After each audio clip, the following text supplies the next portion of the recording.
What's up, SixPackAbs.com? It's time to understand Thanksgiving. Okay, here's what I'm gonna do. I'm gonna go all coachy on you and I'm gonna teach you what you should really be putting on your plate when it comes down to Thanksgiving this year. And this isn't about just eating super clean. This isn't about strategically putting the right foods together. Now, I'm well aware it's the holiday time. You're gonna be with family and you might end up just eating whatever the heck you wanna eat. But for those of you that are wanting to take the extra step and go the extra mile, especially if you're already embarking on the science-based six-pack program that you can find in the description below, then it's probably important that you understand what to put together. All right, first and foremost, I want to break down the difference between the dark meat and the white meat really quick, because it's really important for the sake of this video that you know I'm going to recommend eating white meat rather than the dark meat. And it's not because one is better than the other. It's because Thanksgiving is all about consuming copious amounts of carbohydrates. So if we consume a lot of carbohydrates, we don't want to be consuming a lot of fat with it.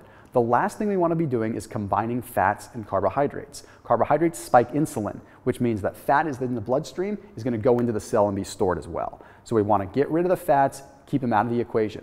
When we're talking about Thanksgiving, we're usually putting gravy on our mashed potatoes, we're mixing fats and carbs, and it's always bad. So when we're actually looking at dark meat versus white meat, I just don't want you to think that one is better than the other.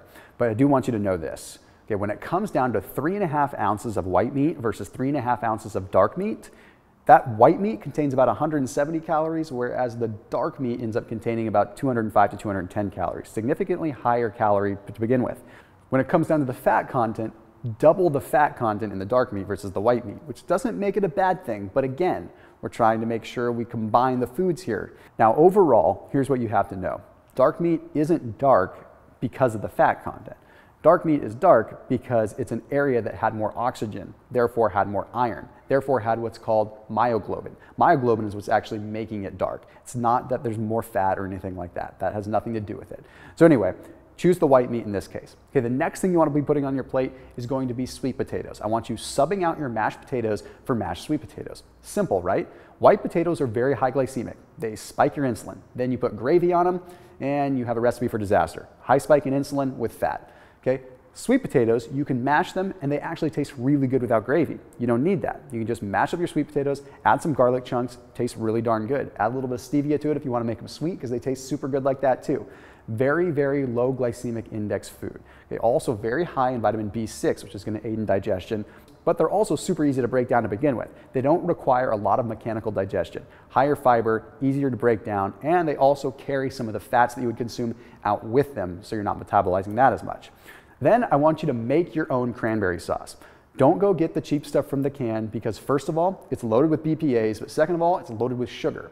Get the bag of cranberries that are raw, get them in your produce section, and boil them yourselves. It takes like 10 minutes, and I promise you, this way you're gonna be able to mash up your own cranberry sauce, add stevia if you wanna make it a little bit sweeter, and you're still getting all the benefits like the high antioxidant anthocyanidin, which is going to make a big difference in your overall bacteria levels in your gut. This antioxidant has been shown not only to increase the amount of good bacteria in your gut, but also gets rid of the bad bacteria that can build up in your urethra and in your urinary tract, basically leading to a really nasty infection. That's why they always say you should drink cranberry juice when you have kidney problems. It's really good for cleaning out the urinary tract. But it does a similar thing in the digestive system. So we get all the benefits of detoxing from the holiday meal without the sugar.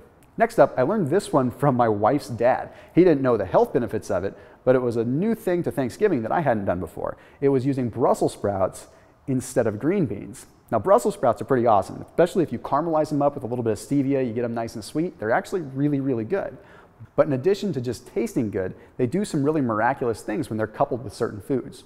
So for instance, they're very high in fiber, which means all the carbs that you're consuming are going to end up having a lesser impact because their net effect on your body is going to go down because now you've added a lot more fiber into the equation. They also contain high amounts of what is called alpha lipoic acid, which is an antioxidant that I've talked about a lot before. See, alpha lipoic acid has a very unique effect on blood sugar. It actually causes insulin to work a lot better in the body. There have been studies that have shown that adding alpha lipoic acid or even adding Brussels sprouts can actually positively impact how your body sees carbohydrates. So Brussels sprouts are a tremendous addition simply because of that alpha lipoic acid. Now, to add insult to injury, they do one other thing. They're high in what is known as indole-3 carbinol, IC3, which dramatically affects estrogen in the body. If you're a guy, then you're not going to want to have high levels of estrogen. And when it comes down to Thanksgiving, you're eating lots of fats, you're eating lots of carbs, you can have a big spike in estrogenic activity in the body. So the Brussels sprouts are going to help you out there.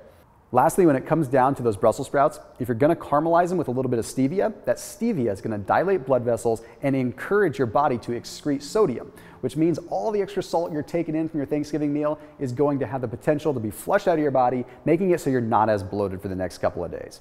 So there you have it, Six-Pack Abs, laying down the law when it comes to Thanksgiving. But at the end of the day, enjoy your time. Enjoy that cheat meal, enjoy that refeed meal, and whether you follow my instructions or not, just keep it in check a little bit. So as always, keep it locked in here on SixPackAbs.com. I'll see you in the next video.